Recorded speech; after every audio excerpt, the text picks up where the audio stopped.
New look Indianapolis Colts and new look Locked On Colts podcast. A couple of new hosts this season for Locked On Colts. We got one of them today, Zach Hicks, joining us to talk about the Colts, their outlook for 2022, how the new players fit in to their offense and defense, and of course, how the division is going to shape up this season. Coming up on today's Peacock and Williamson. You're listening to the Peacock and Williamson NFL Show, your daily podcast on the National Football League, powered by the Locked On Podcast Network. Your team every day.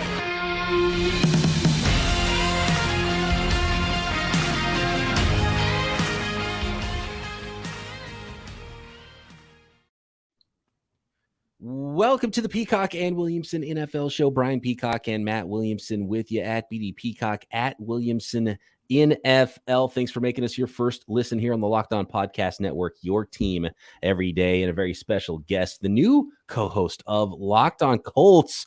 Welcome to the network, Zach. This is the first time I've had an opportunity to chat with you. So first of all, welcome to the network, and thanks for jumping on with Peacock and Williamson to talk about the Colts. Yeah, thanks for having me, guys. And yeah, it's good to be back with Locked On. I did Locked On Washington back in 2016, I think it was. Long time ago. It's a welcome back to the network, not a welcome to the network. That predates me. I jumped on January 2017 is when I first came on. Williamson, you started at the beginning of the 2016 season, is that right? I think so. There was no NFL podcast on the Locked On Network, and I was the first. So I don't know exact date on that, but I was the trailblazer. Yeah, I was brought. Maybe it was 2017. Then I know Michael Kist is is the person who recommended me and got me on with Washington. And I was just a kid back then, so don't listen to the old stuff. I didn't really know what I was doing, so I feel like I'm better now. You still look like a kid to me, but yeah, it was a different time. Even in the last 5 years, what podcasting has done. Mm-hmm. Man, but I want to get to this Indianapolis Colts roster, and obviously the big change this year is the quarterback position. So, what is the vibe right now around the Colts? Is this okay, we've retooled and we're ready to go win this division? What was the process of the offseason like with all of a sudden the quarterback almost kind of falling into the Colts' lap? It felt like.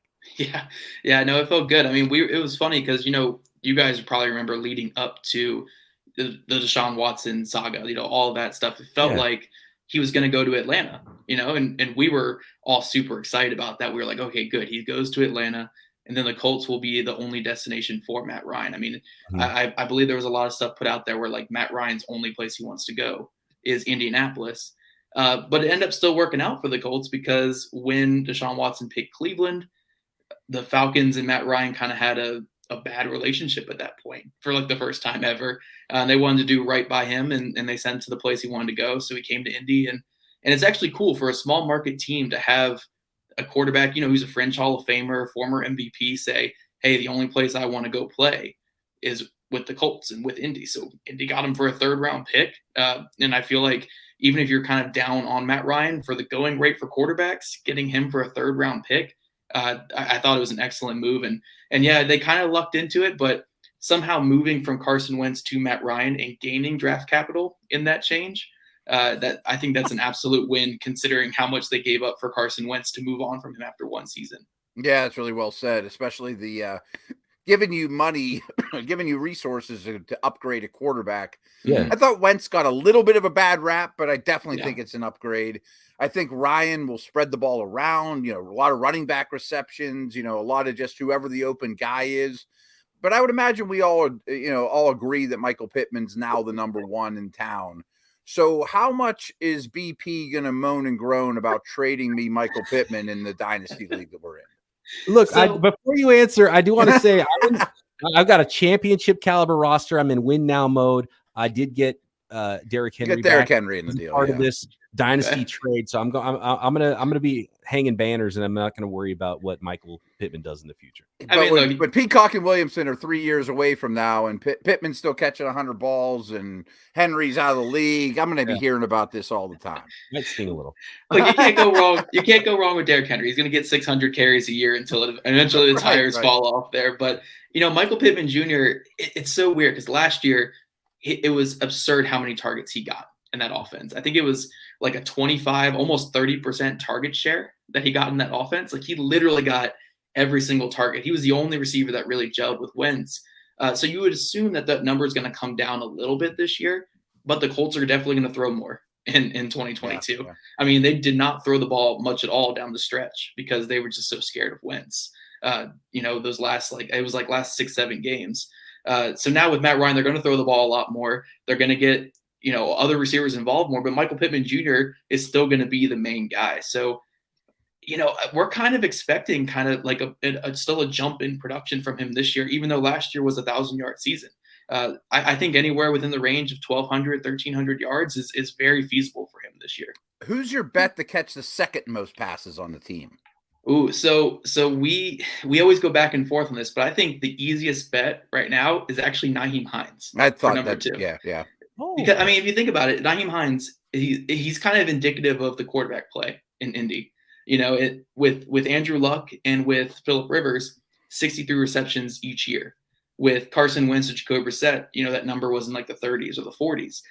With Matt Ryan, you kind of assume he's closer to Phillip Rivers and Andrew Luck than he is Jacoby Brissett or even Carson Wentz. Like I said, gets a bit of a bad rep for last year, but it still wasn't the level that Phillip Rivers or Andrew Luck was playing at in this offense. So you assume this offense clicking the way that Frank Reich wants it, Nyheim Hines can be really involved in this offense. All right, I'm going to ask the question that Williamson wanted answered. Who's the second wide receiver then in the offense? If the second wide receiver is not going to be the second most targeted player. So if Paris Campbell can actually play this year, that's the biggest thing. It's always, because Paris Campbell, when he plays, he gets 3 to 4 targets a game at a minimum. Like we've seen games where he gets up to 9-10 targets a game in the short amount of games he's played. It's just, how many games are going to play this year? Is it going to be 1 game? Is it going to be 6 games? Is it going to be 10 games? We would love to even get 10 games out of him this year. But I think if he plays the whole season, it's going to be him. But then if not, Alec Pierce is probably the likely one. There are a couple guys who might surprise. Ashton Doolin, I know, is a guy they're really high on internally. But it'll probably be Alec Pierce if I had to guess, just because it's so hard to rely on Paris Campbell at this point, even though we're all pulling for him at this point. So the O-line's been a strength here for a long time, and I think no one's going to fight us. Quentin Nelson's probably the best interior lineman in the league. Braden Smith at right tackle, Ryan Kelly at center, very good starters. But there's some chinks now. I mean, how concerned are you with this front five? I think we're kind of wait and see right now. Danny Pinter, I think, has looked solid when he's played at center. We've seen some good things. Special athlete. If he can just kind of hone it in a little bit as a pass protector, he could be a really good right guard. He's the likely guy to be at right guard this year. When it comes to left tackle, it's going to be between Matt Pryor and Bernard Raymond. That could kind of go either way. But honestly, if you look at what Indy was throwing out there at left tackle last year, it was Julian Davenport for a good bit of the year. It was Eric Fisher, who was just a train wreck all season, recovering from injury. I mean, he was basically like a feather in the wind. Like he was getting run over by anybody. Just it was terrible. It was terrible. So honestly, even Matt Pryor just being a body that can stay standing, like it's already an improvement from last year. It's kind of the way we're looking at it. But yeah, no, I agree. I think this is a thing that people are kind of not talking about as much as what it should be. Where Danny Pinter and Matt Pryor might be upgrades, but we don't know how good they're actually going to be. They could be massive downgrades. So yeah, I think it's a big question that we need to really see in camp what happens with these guys. Staying on that offense, and obviously the focal point of the offense is Johnathan Taylor, and he's been phenomenal. The 2-part question here is, one is how good is he and how fun is he to watch? But the second part of it, he's the focal point for the Colts. He's also going to be the focal point for opposing defenses. Is Michael Pittman, and we're not sure enough to take the pressure off of just stacked boxes all day long? Yeah, so the first answer is yes, he's so much fun. He's so good. He is so good. It is insane, just like the jump from not even from his year 1 to year 2, but even from the first 5 games in year 1 to the rest of year 1, and then he carried it into year 2. I got to say, beginning of year 1, I got a little bit worried. And in that same dynasty league, he was on my roster, and he was like, "Oh, is this another one of those big college backs? Kind of doesn't quite translate to the NFL. The holes aren't as big." And then all of a sudden, it was like, okay, I'm starting to like what I see here halfway through his rookie year, and then last year, just unreal. Yeah, luckily the Frank Reich rushing scheme, the so much duo and so much inside zone and stuff just gives him that vertical displacement to make a lot of things happen. He was thriving in that this year and obviously at the end of 2021. But when it comes to the focal point, it's not really, oh, does Michael Pittman Jr. take the focus away from him, or does Marley Cox or Alec Pierce? It's Matt Ryan. Matt Ryan is the biggest adjustment to Johnathan Taylor, where Johnathan Taylor, I mean, there were games last year, like the Patriots game, for instance, last year. Carson Wentz threw the ball 12 times in that game and had 4 interceptable passes and 12 passes in that game.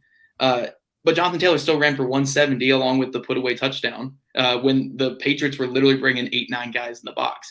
When you have a guy like Matt Ryan who is going to be more consistent, he's going to be able to check out of runs a little easier. He's going to be able to find the check downs. That just takes so much pressure off a guy like Johnathan Taylor, where you really can't stack the box so much because you have such a cerebral quarterback back there. You mentioned Mo Alley Cox. What's the pecking order at tight end?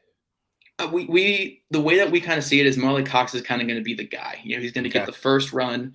He's the guy who they just gave a pretty nice extension to. I think it was 3 years, like $18 million. So pretty solid extension. But they're super, super high on Jelani Woods. We don't know how ready he's going to be out the gate, but if he looks good in camp, I mean, they're going to give him a lot of run. They love Jelani Woods. Kylan Granson's a guy who they liked a lot last year, and they kind of slowly got him in, so I could see him getting some catches. And then another one, I don't know what he's going to do in year one because, 6th-round guy out of a small school, but Drew Ogletree is a guy that they really like. I mean, he was on nobody's radar going into the draft, but they had scouted him for 3-4 years. For them to take him where they took him with nobody else really interested means that they were really high on him. So he's a guy who, if he has a great camp, I could see him getting some action this year. More with Zach Hicks, talking Indianapolis Colts. We'll get into the AFC South, where the Colts fit in there. I want to talk a little bit of draft class with the Colts, and we'll flip to the defensive side of the ball as well. But first, we got to let the folks out there know about Built Bar, talking brownie chunk Built Bar. The traditional Built Bar flavors, but they're also pulling double duty with the coconut brownie chunk flavor. You can get the traditional bar, or you can get the puff, which is a marshmallowy, delicious treat. And both bars are covered in 100% real chocolate. It's one of the reasons why you feel so good about grabbing a Built Bar, because you're getting that great taste. It's like a protein bar that tastes like a candy bar, but it is good for you. So you feel good about eating it because it's great and because it doesn't wreck your diet. It's a high protein, low calorie, low sugar treat, and it is all the way delicious. And if you don't do coconut, you can find one of the other amazing flavors of Built Bars. They've got some seasonal flavors coming all the time at built.com. I don't know how they do it, but somehow they pull it off. And you can get 15% off a box of Built Bars. And if you're not sure what flavor of Built Bar to get, you can get a mixed box as well. All you got to do is go to built.com, use promo code LOCKED15 to get 15% off your order. Again, that is promo code LOCKED15 for 15% off a box of Built Bars. Thanks again, everybody, for making Peacock and Williamson your first listen here on the Locked On Podcast Network. Zach, getting into these Indianapolis Colts and the draft class, sort of transition to the defense here, because you mentioned Pierce, you mentioned Bernard Raymond, 2nd and 3rd round draft picks. This draft class was I don't know if it just kind of happened this way, or Chris Ballard speaking about it after the fact. Was it just that they were targeting the highest level athletes they could find? Jelani Woods, and then Nick Cross, 4.3 guy. He's rocked up, explosive. I thought he was phenomenal value, and apparently Chris Ballard did too, because this doesn't seem like his MO to trade future picks to get a pick he didn't have to get into the 3rd round to draft Nick Cross, the safety out of Maryland, right? Yeah. They are smitten with him. I mean, they love his game. To take him where they took him, and like you said, to trade a future pick, that just speaks to volume. I mean, they said if he were to come out next year, if he were to stay another year, he would have easily been at least a 2nd round pick, is what Chris Ballard said in his end of the year or it's after the draft presser. They're so high on him, and honestly, that's why the Kari Willis retirement, while it was sudden and it was like, man, that's a good player we're losing, it was also kind of like, okay, we get to see this young safety get some real playing time in year one. And I think, Rodney McLeod might take the strong safety role for the first couple games, but after Nick Cross gets out there for a little bit, or he starts taking starter snaps, it's going to be his for the next couple seasons. I mean, I know they're really high on him. They view him as kind of like a Jamal Adams type player for this Gus Bradley defense. That strong safety who can stay in the box, who can rotate a little deep and kind of just be the athletic freak all over your defense. But yeah, I just know that the team is so high on him, and he's going to get a lot of playing time, I think, in year one. So your Colts had the best, turnover differential in the entire league. Still didn't make the playoffs. Yeah. The defense is built to take the ball away. I mean, the length at linebacker, the style of play, the pass rush, the offense is built to protect the football. This isn't really a question, just more of a topic. I mean, they probably won't lead the league in turnover differential again. What do you think about that whole subject overall? I mean, it set you up to answer that real well, but I just wanted to throw that out there. What Matt's trying to say is, where did they get better? Because their luck. Yeah, right. It's not going to get better. Yeah. Well, one way they get better is in how they rush the passer. Because what you saw a lot last year was, yes, they were getting turnovers. Yes, a lot of turnovers. And that's what made their defense look pretty good. But if you look what was happening to them in fourth quarters of games, they had comfortable leads. They were putting teams away, and then they were allowing 200, sometimes 300 yards passing in just the fourth quarter alone. I mean, Lamar Jackson threw for almost 300 in the fourth quarter against them this past year. I mean, that's how they blew that. I think it was I want to say it was a 12-point lead going into the fourth, and they blew it against Lamar. Lamar had like 450 yards passing and like 80 completions. It was brutal. And there were other games like that too, where teams were just able to throw the ball at will in the second half and late in the games because they just didn't have a pass rush. DeForest Buckner was getting a lot of double teams. Kwity Paye was still going through the rookie moments and stuff like that. And then outside of that, they really didn't have anybody. And, Matt Eberflus's scheme is really not – I'm not trying to talk bad about Matt Eberflus. I think he's a great coach. But it's very much a contain rush scheme. It's keep the quarterback in the pocket, let them make mistakes throwing the ball, but we're not really going to get after them and break contain and let them get big plays.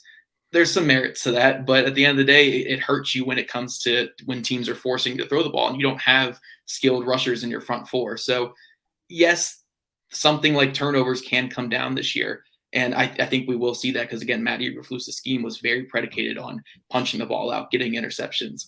But I think what we'll see inversely is the pass defense get a little better. We'll see the pass rush get a little bit better. And as turn, this defense can still be around where it was last year, despite having the turnovers maybe come down to a realistic number.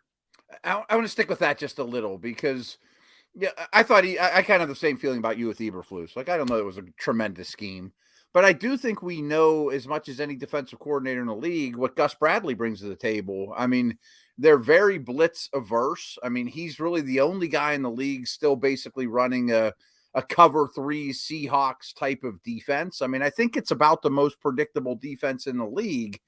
I would have some concerns about that, although I think they have the personnel that fits it.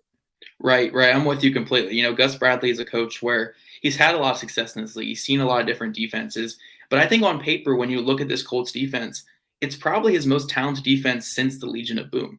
They have stars at all levels. They have DeForest Buckner and Yannick Ngakoue up front, Darius Leonard at linebackers, Stephon Gilmore and Kenny Moore in the secondary. A lot of playmakers, a lot of length, a lot of guys who fit this cover 3. And my only kind of pushback with Gus Bradley is, yes, it is still that cover 3. It's still that single high. But I do think he's adjusted a little bit when it comes to a lot more man match, a lot more mixing in some cover 3 with man stuff. And you are kind of seeing that growth a little bit. It's just he has never had a defense with a ton of talent to execute it super well. And I think the Raiders, did pretty well with it last year. Definitely down the stretch, they had some good games, but they also had some terrible games. I mean, this is a much more talented defense than what Vegas had last year. Right. And I think you see some good and some bad in Gus Bradley's schemes, and we're seeing that it kind of exploited at times and also benefiting at times. I mean, they shut down the Colts down the stretch last year and they made the playoffs, but also the Chiefs stomped them, by like 60 points in that one game. I mean, so there are some good and bad, and I'm very curious about how this defense adjusts to a new scheme for the first time in 4 years. But on top of it, again, I'm kind of optimistic because Gus Bradley has had success in this league, and this is a super, super talented defense for him to operate. Zach, how do you think the Colts fit into the AFC South picture? As Matt mentioned, they didn't make the playoffs last year. The Tennessee Titans were the 1 seed in the AFC. Obviously, on paper, it looks like a 2-horse race. We'll see what happens with the rest of the division. There may be, some teams. I think both of those teams are going to be better than they were last year. I don't know if they're going to be challenging for the division title anytime soon or anything like that, but I do like the direction they're at least going here. What are your thoughts on the division? Where do you think the Colts end up in 2022? This is the most all-in that we've seen Chris Ballard kind of go. Trading for Matt Ryan, proven quarterback who's won an MVP, who's had a lot of success outside of last year. Signing Stephon Gilmore, trading for Yannick Ngakoue, bringing in an experienced defense coordinator in Gus Bradley. Like, they are pushing all their chips in to compete at this division. It's no more kind of being like, oh, shucks, we lost Andrew Luck. That era is kind of over. They're pushing forward. They're trying to go a little bit all in here before and see what they have. And I do think that they are a division contender. It's hard to say that they are the top dogs in this division because they haven't won it in a long time. It's hard to say they've usurped the Titans right now, because even though the Titans lost A.J. Brown and there are questions with Derrick Henry and Ryan Tannehill, they are still the number 1 seed from last year and a really well-coached football team. But I do think the Colts are right up there with them. They have all the talent. And Frank Reich's done such a marvelous job with whatever quarterback he's touched has had their best season in years. Carson Wentz, Jacoby Brissett, Phillip Rivers, all those guys who look like they weren't going to be much were, Carson Wentz for most of the year looked really good. And Phillip Rivers was a fringe top 10 quarterback in 2019. So if you kind of factor all that in, they should be competing for this division and maybe can make a little bit of a run in the playoffs. I don't know if they're a Super Bowl contender or anything like that. We'll have to see how the year goes, but I do think this is a really talented football team with great coaching, and they are kind of pushing all their chips in right now. Zach, I got to ask you here before I let you go, because it's something that I've been thinking about for a while, and I never really had the right person in front of me to ask. What is the vibe about the Andrew Luck stuff and, the hindsight and looking back? Do people like really point the finger at Ryan Griggs and they're like, what the hell were you doing drafting Phillip Dorsett in the first round, 7 offensive linemen, protect your young superstar quarterback? Like, is there like a Reddit subgroup that is like all about blaming the one person, like what's the vibe about the whole Andrew Luck early retirement? Is who gets the blame there? There's so much blame to be pointed around, and I think it's kind of rightful. Most of it goes to Ryan Grigson. And obviously it should. The GM is what it falls on a lot of times, and a lot of the moves he made were not very good at all, especially the drafts. The drafts were putrid. I think Chuck Pagano gets a lot of blame too, and rightfully so. The offense coordinator changes he made, just a lot of the changes he did too, were not great. But I think also Jim Irsay gets some blame too. I don't think it's not as heavily as Ryan Grigson, but the decision to go to Grigson and also when they kept Grigson and Pagano for much longer than what they should have. I think that people do rightfully blame Jim Irsay a bit for that. And then there are also some people who blame Andrew Luck for the whole thing, for not protecting himself. I think there was a snowboarding thing as well that caused one of his injuries that people get upset about. And then also the way that the retirement kind of happened, even though it was more of Schefter's report that made it so awful, the way that, people raining down booze in a preseason game on him. But, I think there's a lot of blame to go around, but if you had to point the finger at one person that most people blame, it's Ryan Grigson for sure. Yeah. It's who I blame. Yeah. It's who most of them blame too. So I totally get it. That is fantastic. Everybody check out the new hosts of Locked On Colts Daily here on the Locked On Podcast Network. Zach at Zach Hicks 2 on Twitter. Zach, really appreciate you giving us some time, and hope you're enjoying yourself in your second swing here on the Locked On Podcast Network. Feeling good. I feel like I actually understand how a mic works and stuff, so we're doing good this time. I don't know those things yet, so you'll be fine. Thanks for having me, guys. Luckily, you guys both have really strong co-hosts. So. Yes. Exactly. Yeah. Right. Thanks, Zach. That was awesome. All right. See you guys.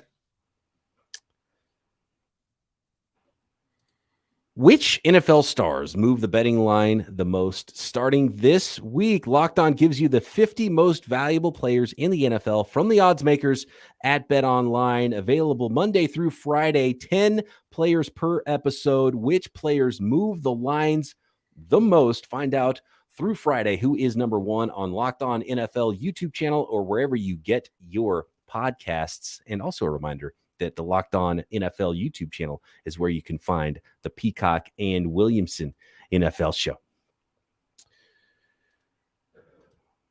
What do you think? What do you think about those Indianapolis Colts, Matt? Do you think that they were going to be better than the Titans anyway? Because I feel like the Colts got better, the Titans got worse. You add in Matt Ryan, and I think it's a really nice.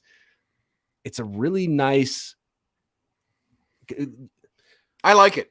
The way to put it is basically they didn't have to go crazy. They just were able to. Here's a nice little quarterback for us to plug in, get better there, and everyone else is, the two teams below them that, the Jaguars and the Texans, everyone knows the score with those teams, and they're going to be better. But I don't think you have to worry about them quite yet. Although if they got a superstar quarterback in Jacksonville, maybe they come a little bit faster than the Texans do. But if you're the Colts, you're in a nice situation because you didn't have to do anything drastic, but you got better on both sides of the ball. And now you have an opportunity to just run it back, which is maybe all they needed anyway, was to run it back one more time and have a little bit better quarterback play.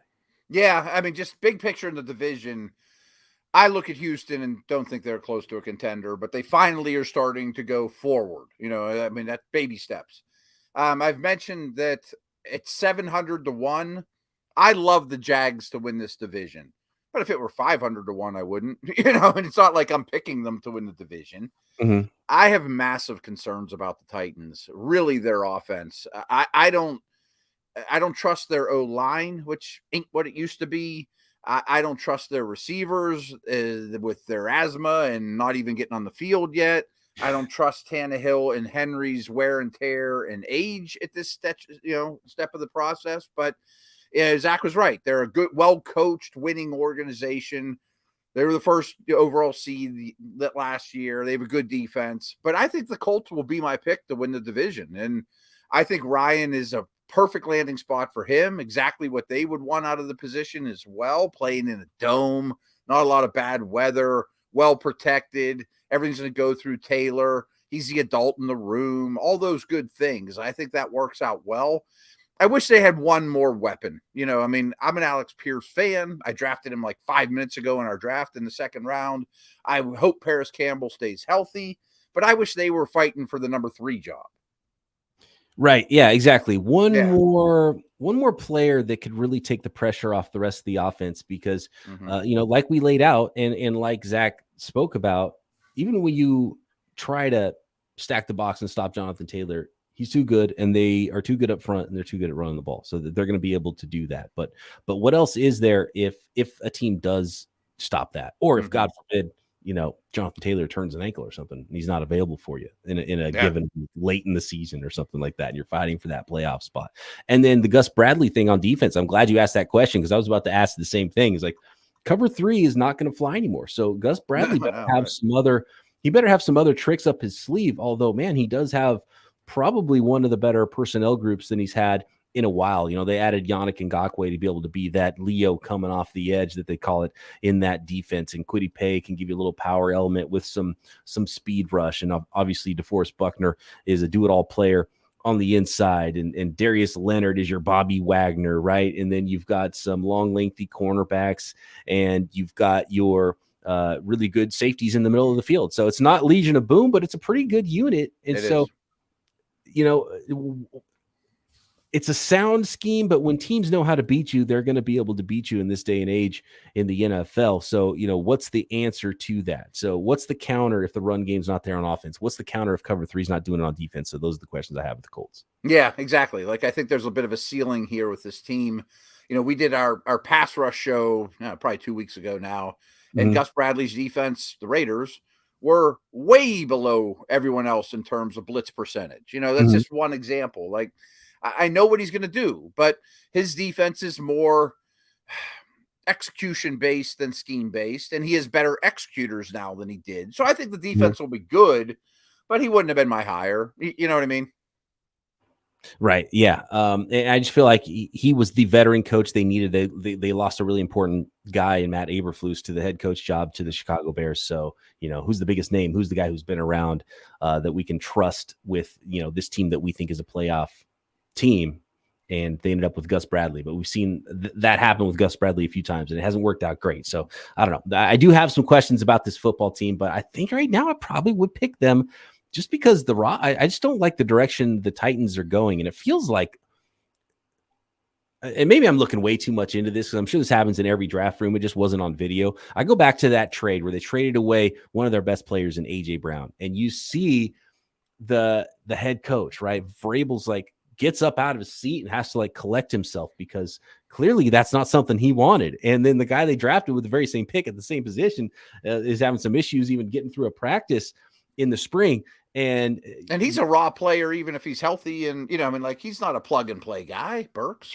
Yeah. And then your quarterback, they're clearly starting to make some plans there. So there's, Ryan Tannehill's got to start questioning himself a little bit. We're like, well, they're trying to replace me. So Dak's kind of against the wall there. Derrick Henry starting to, you started to see what the wear and tear looks like with him. He's still going to lead me to a dynasty championship this year. But then after that, who knows? I'm a little bit worried. But so, there's a lot of ways the Titans could go wrong, which is why I probably picked the Colts this year. Yeah, and I probably will too. But in this case, it's more of an indictment on the other three teams of the division as opposed to, boy, I think the Colts would win the North or the East or the West in the AFC. Like, I think they're in a really weak division. And, I have a lot of respect for the team. But overall, I think that they're, capped a little bit. And I think they're better than last year. And back to Tennessee, you mentioned when they traded AJ Brown, how Vrabel reacted. When I saw that and when that trade happened, to me, it was like, okay, our window just closed and we knew it, and I think they would have taken Kenny Pickett in the first round if he was there. You know what I mean? Like, it might be that time. Yeah, it's an interesting vibe there with the Titans. We got pretty excited about the Jacksonville Jaguars the more we talked about them. We had Tony Wiggins, the host of Locked On Jaguars, on recently. Jaguars, second place. Could you project the Jaguars as taking that leap? And, when everything arrives, it can happen very quickly. And if you've got that superstar quarterback there, it could be like the Colts when they drafted Andrew Luck and when they had the number 1 overall pick in the draft. They were not good. A couple years later, they're a playoff team, right? Could the Jaguars be on that path? We saw it from the Bengals last year. If there's a team that could be the Bengals this year, I could see Jacksonville being that team. First overall quarterback. Lawrence was even a better prospect than Burrow, whoa, it all came together. But everyone that listens here knows that I'm a big believer in culture and learning how to win and all those things. And no one's lost more games in the league over the last 5 years in Jacksonville. It's hard to learn how to win. They might be a year away. It's hard to say, hey, this team that just earned back-to-back number 1 overall picks, look out, they're going to be really good this year. This time it's going to be different, and you go back. I get the optimism. I'm optimistic too, but maybe next year when they draft Jamar Chase, then I'll be really, really optimistic. And it would be a shock if the Texans were ready for any kind of prime time at this point yet, right? Yeah. I think they're finally going the right direction. I think their offense will be respectable where it was not. Their defense was better than people thought last year, but it was always on the field and really lacked star power. But I don't see them winning 6 games. And by the way, Williamson, did you not draft their new running back, Damian Pierce as well? Yeah, with one of your 9 second-round picks that you acquired in our Locked On Dynasty League. Not much in front of them. I think they want to run the ball. I like the player. Love it. Love the value of that pick. That was your best pick so far. Your worst pick was by far Mitch Trubisky in the first round. But it's a 2 QB league. I understand why it happened. You traded in front of me to get what was it? Garrett Wilson. Yeah, Garrett Wilson was sliding. I had to get in front of Williamson. I didn't want him to get in that tier of wide receiver after already trading him Michael Pittman. But when you traded in front of me, I'm like, oh, I'll get Trubisky then. Yeah. If Chris Carter jumped in front of me, we're like, oh no. I just want one more starter. Actually, I think Chris Carter ended up with Kenny Pickett. I don't think so. I think he's very light. He made a post-selection trade. I think he traded when he was on the clock at 12 with whoever drafted Kenny Pickett earlier in the first round. Good. I'm glad that he got the Steelers' third-string quarterback. That's great. Yeah. Good stuff. Thanks, everybody, for hanging out with us every single day and making us your first listen. Matt and I back tomorrow right here, Peacock and Williamson.